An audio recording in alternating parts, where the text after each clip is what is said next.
Assalamualaikum warahmatullahi wabarakatuh. Pada kesempatan kali ini, kami dari kelompok 2 akan menjelaskan materi akuntansi keperilakuan bab 6, yaitu dengan judul eskalasi komitmen.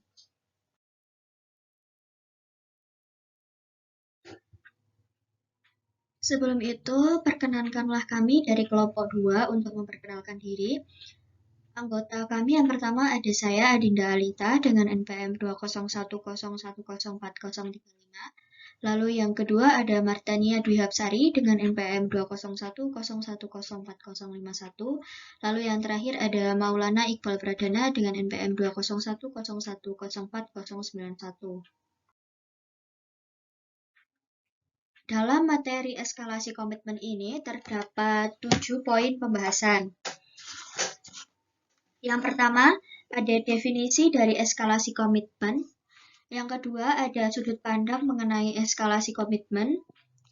Yang ketiga adalah faktor-faktor pendorong terjadinya eskalasi komitmen. Yang keempat, teori-teori mengenai eskalasi komitmen. Yang kelima adalah strategi memitigasi eskalasi komitmen.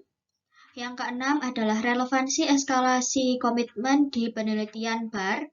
Lalu yang terakhir, riset-riset terkait eskalasi komitmen. Untuk pembahasan yang pertama yaitu mengenai definisi eskalasi komitmen. Eskalasi komitmen merupakan suatu fenomena yang menggambarkan kecenderungan seseorang atau pembuat keputusan untuk meneruskan keputusan awal secara tidak rasional.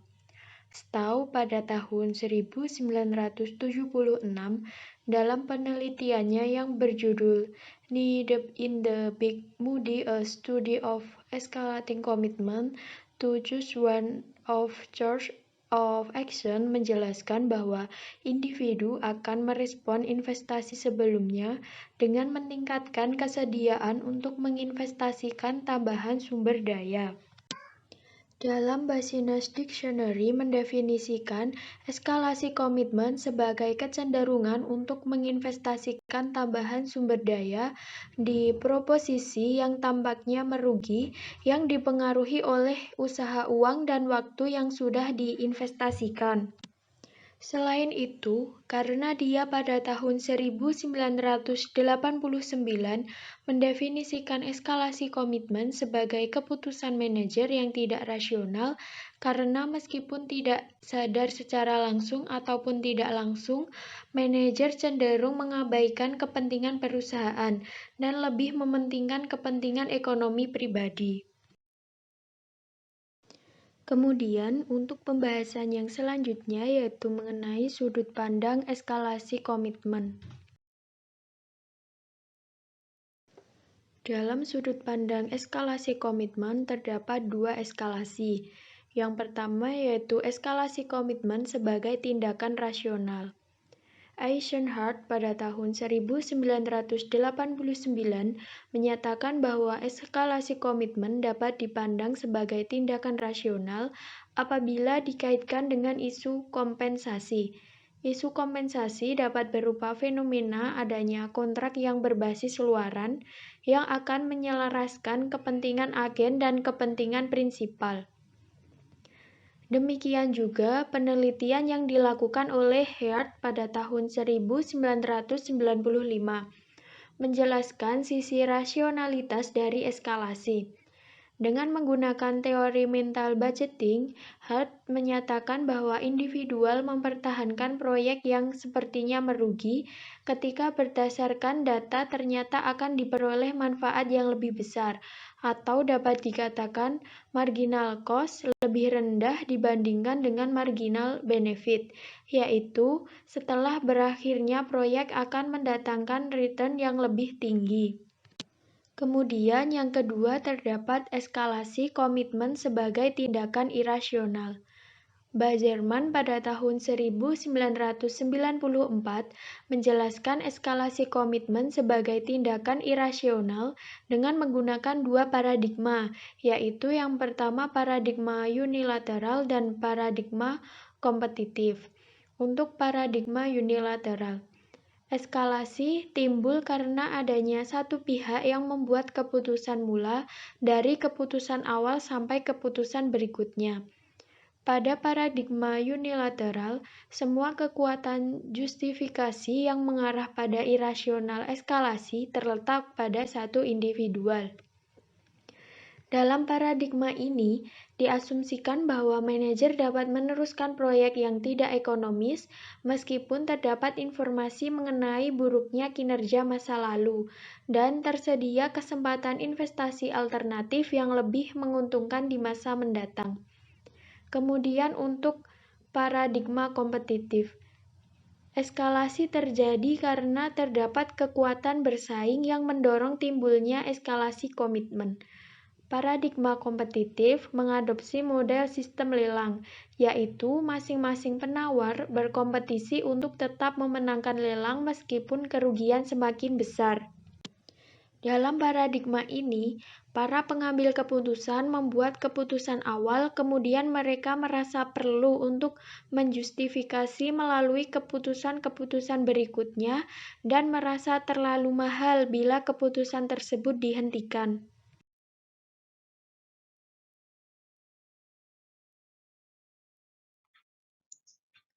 Lalu masuk ke poin pembahasan kita yang ketiga, yaitu mengenai faktor pendorong terjadinya eskalasi komitmen. Perkembangan riset ini ditandai dengan adanya temuan-temuan yang pada akhirnya berhasil mengidentifikasi faktor-faktor yang memicu pengambil keputusan berada dalam situasi dan kondisi kegagalan. Yang pertama ada Weserman pada tahun 1994 mengemukakan 4 faktor pendorong adanya eskalasi komitmen, yaitu ada 4. Yang pertama ada perpetual bias, yaitu pembuat keputusan dibiaskan oleh keputusan awal dalam menilai kinerja sekarang, yaitu pembuat keputusan selalu berusaha untuk mencari informasi yang mendukung keputusannya dan mengabaikan informasi lain yang berlawanan dengan keputusan awal tersebut. Solusi yang dapat dilakukan adalah memberi perhatian yang sama pada informasi yang baik, sesuai maupun tidak sesuai dengan keputusan awal. Lalu yang kedua ada judgmental bias, yaitu pembuat keputusan telah menyaring informasi yang digunakan untuk membuat keputusan berikutnya dan sesuai dengan konsep framing bahwa pembuat keputusan akan cenderung risk-taking ketika berada dalam domain rugi. Hal ini berarti bahwa setiap kerugian dari keputusan sebelumnya akan secara sistematik mendistorsi judgment terhadap keberlangsungan tindakan yang ditetapkan sebelumnya. Solusinya adalah mengambil keputusan dengan berangkat dari neutral reference point. Lalu yang ketiga ada manajemen impression, yaitu eskalasi yang dilakukan oleh pengambil keputusan lebih merupakan tindakan untuk menyelamatkan muka dari pandangan orang lain. Manajemen impression dilakukan dengan cara membuat impresi bahwa keputusan yang dibuat sebelumnya tidak salah. Solusinya yaitu perusahaan perlu menciptakan sistem untuk membuat keputusan yang baik. Pemberian penghargaan didasarkan pada kualitas keputusan, bukan hasil akhir. Lalu yang keempat ada kompetitif irasional, merupakan situasi yang ada di dalam terdapat dua pihak yang melakukan aktivitas yang tidak rasional.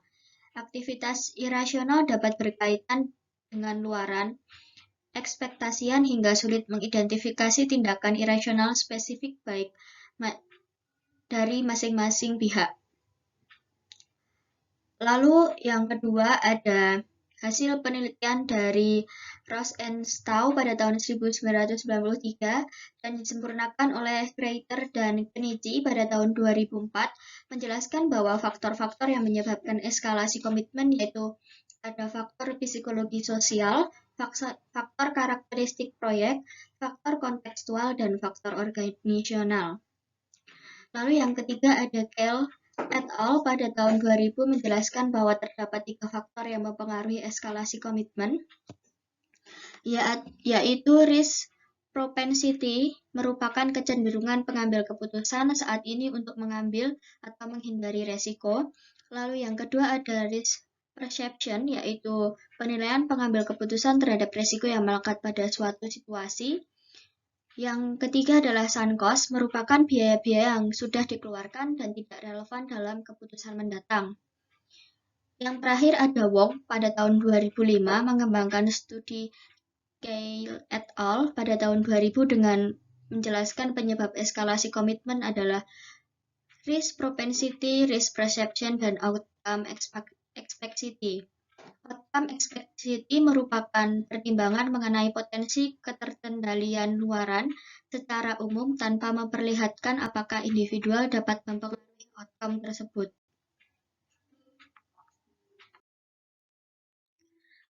Poin pembahasan kita yang keempat yaitu mengenai teori-teori eskalasi komitmen. Yang pertama ada self-justification theory, yaitu eskalasi dilakukan untuk menjustifikasi keputusan yang sudah dibuat sebelumnya. Manajer membutuhkan justifikasi untuk membenarkan tindakannya. Konstruk kuncinya yaitu psychological self-justification dan social self-justification. Untuk variabel penyebabnya yaitu informasi negatif dan tanggung jawab personal.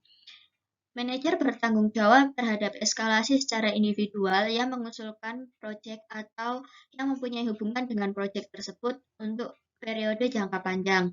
Manajer akan bertanggung jawab menunjukkan perilaku face saving termasuk menolak feedback negatif atau usaha untuk menyalahkan pihak lain atas hasil proyek. Lalu yang kedua ada prospek teori, yaitu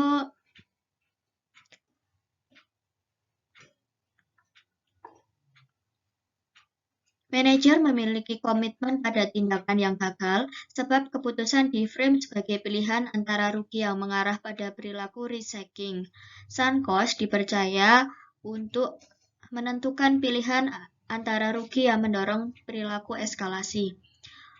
Untuk konstruk kuncinya adalah sunk cost effect. Variabel penyebabnya yaitu frame keputusan negatif. Bukti konsisten dengan teori yaitu gagal mengabaikan sunk cost dalam rangka keputusan apakah berhenti atau dilanjutkan. Manajer bertanggung jawab terhadap proyek dan mereka terikat erat dengan adanya investasi yang terlalu besar untuk dikeluarkan. Selanjutnya ada agensi teori, yaitu manajer memiliki komitmen pada tindakan yang merugi, sebab hal ini adalah kepentingan terbaik mereka yang disebabkan adanya ketidakkongruenan antara manajer dan superior dan adanya kondisi asimetri informasi. Untuk konstruk kuncinya yaitu berupa goal incongruency dan informasi asimetri. Untuk variabel penyebabnya adalah lack of goal congruency dan informasi asimetri. Lingkungan organisasional seperti karir manajer atau status berpengaruh jika informasi negatif disampaikan kepada superior. Manajer bertanggung jawab untuk suatu proyek yang dapat menutupi informasi status proyek negatif dari superior mereka. Masih mengenai teori-teori pendorong eskalasi komitmen, yaitu yang kedua ada approach avoidance theory, yaitu manajer memiliki komitmen pada tindakan yang merugi, sebab kekuatan yang mendorong mereka melakukan lebih kuat daripada kekuatan yang mendorong untuk berhenti. Satu kunci utama yang mendorong eskalasi adalah kedekatan dengan tujuan atau sering diberi label completion effect. Untuk konstruk kuncinya yaitu completion effect. Dan untuk mental budgeting theory, berupa individual mempertahankan proyek yang sepertinya merugi ketika berdasarkan data ternyata akan diperoleh manfaat yang lebih besar atau disebut dengan marginal cost lebih rendah dibanding marginal benefit. Konstruk kuncinya yaitu sunk cost effect. Lalu untuk cognitive dissonance theory, menurut Festinger pada tahun 1957 adalah penyebabnya ketidakkonsistenan di antara dua kognisi yang secara bersamaan dipegang oleh seseorang, yaitu umpan balik yang tidak konsisten dengan generative cognition memunculkan dissonant cognition. Dalam situasi di antara dua kognisi dapat ketidakkonsistenan ini, manajer dapat memilih satu, menghentikan proyek, yaitu menerima dissonant cognition atau eskalasi komitmen terhadap proyek, tetap memegang generative cognition. Lalu yang terakhir ada Theory of Psychological Commitment menurut Keisler pada tahun 1971. Penyebabnya adalah pilihan yang akan diambil oleh manajer bergantung pada kekuatan relatif dari kedua kognisi yang tidak konsisten, yaitu generative cognition atau dissonant cognition. Manajer akan menolak kognisi yang relatif lebih lemah.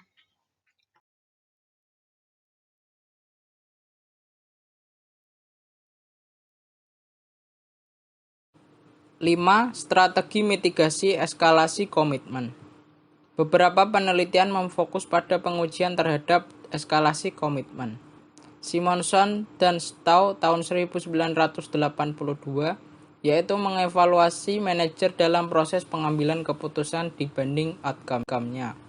Penelitian yang dilakukan oleh Ghosh tahun 1997 memberikan dukungan bahwa faktor-faktor yang dapat mengurangi kecenderungan eskalasi adalah menyediakan umpan balik yang tidak ambigu dan jelas mengenai pengeluaran sebelumnya, menyiapkan laporan perkembangan proyek atau laporan kemajuan, dan menyediakan informasi tentang keuntungan di masa mendatang atau future benefit, atau manfaat yang diharapkan dari investasi tambahan.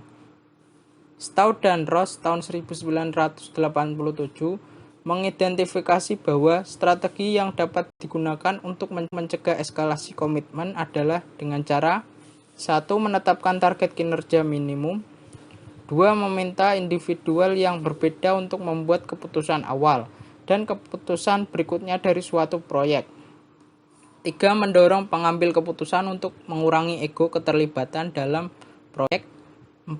Memberikan umpan balik secara lebih sering mengenai penyelesaian proyek, 5. Mengurangi resiko atau penalti atas kegagalan, dan 6. Menyadarkan pengambil keputusan mengenai persistensi biaya. Simonson dan Stowe tahun 1992 menjelaskan strategi mencegah eskalasi komitmen dengan cara membuat luaran negatif yang kurang mengancam atau negative outcome less threatening, menetapkan target pada level minimum, dan jika tidak tercapai akan menyebabkan perubahan kebijakan. Evaluasi lebih didasarkan pada proses keputusan daripada outcome. Cheng et al. Tahun 2003 melakukan studi empiris dengan menemukan hasil bahwa hurdle rates dapat menurunkan eskalasi komitmen dalam kasus capital budgeting. Hurdle rates adalah menciptakan tingkat minimum target return dengan tujuan untuk menentukan apakah proyek dapat diterima secara ekonomi oleh perusahaan.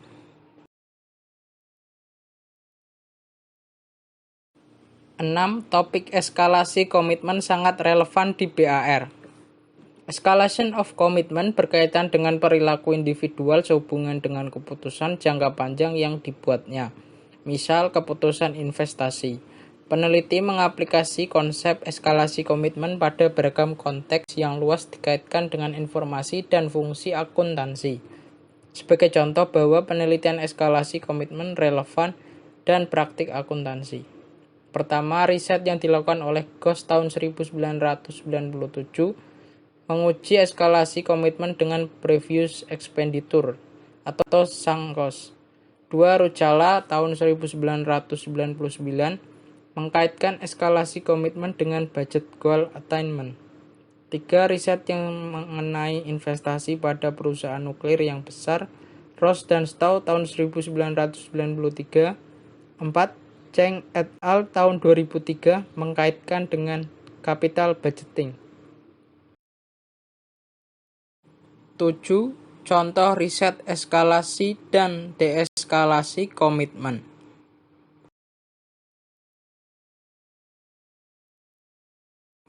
Penelitian eskalasi komitmen. Topik mengenai eskalasi komitmen dalam bidang akuntansi, aspek keperilakuan telah berkembang sejak tahun 70-an hingga saat ini. Dukungan empiris yang telah dilakukan sebagaimana berikut ini. Ross dan Stowe tahun 1993. Riset eskalasi komitmen organisasional pada perusahaan Long Island Lighting Company sebut memutuskan sebuah proyek sorehan nuklir power plant tahun 1966 dengan anggaran 75 miliar dolar. Ruchala tahun 1999. Penelitian ini menguji hubungan antara tingkat pencapaian tujuan budget, sikap terhadap resiko, dan eskalasi. Hasil penelitian menunjukkan bahwa pencapaian tujuan budget tidak mempengaruhi eskalasi komitmen, tetapi lamanya waktu berhubungan terbalik dengan tingkat eskalasi. Kyle et al. Tahun 2000. Studi ini menguji eskalasi dalam konteks proyek perangkat lunak sistem informasi. Studi ini bertujuan untuk memperkenalkan dan menguji kembali model teoritis yang telah diuji sebelumnya agar dapat memperoleh penjelasan yang baik mengenai keinginan pembuat keputusan untuk melanjutkan proyek yang gagal. Studi ini berusaha memahami bagaimana cross-kultural mungkin mempengaruhi keinginan pembuat keputusan untuk melanjutkan proyek.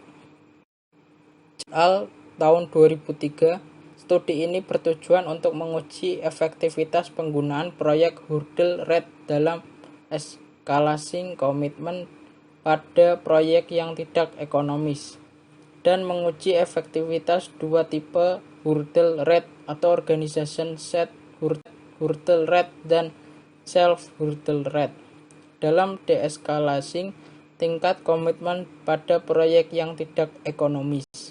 Hasil pengujian menunjukkan bahwa tingkat eskalasi komitmen akan berkurang pada manajer yang menggunakan organization set daripada yang tidak menggunakan formal hurdle rates. Wong tahun 2005. Penelitian ini menguji hubungan antara eskalasi komitmen dan 3 variabel yang berkaitan dengan risiko, yaitu risk propensity, risk perception, dan outcome expectancy. Hasil penelitian menunjukkan sebagai berikut ini. 1. Risk propensity dan outcome expectancy secara positif berhubungan dengan eskalasi komitmen, sementara risk perception berhubungan negatif dengan eskalasi komitmen. 2. Risk perception secara parsial memediasi pengaruh risk propensity dan outcome expectancy memediasi pengaruh terhadap risk perception. Untuk pembahasan yang selanjutnya yaitu mengenai penelitian deeskalasi komitmen. Yang pertama terdapat GOS pada tahun 1997. Studi ini bertujuan untuk menguji apakah prosedur pengendalian dapat mengurangi eskalasi komitmen. Penelitian ini terutama untuk menunjukkan 3 prosedur kontrol yang dapat diterapkan untuk mengurangi eskalasi komitmen.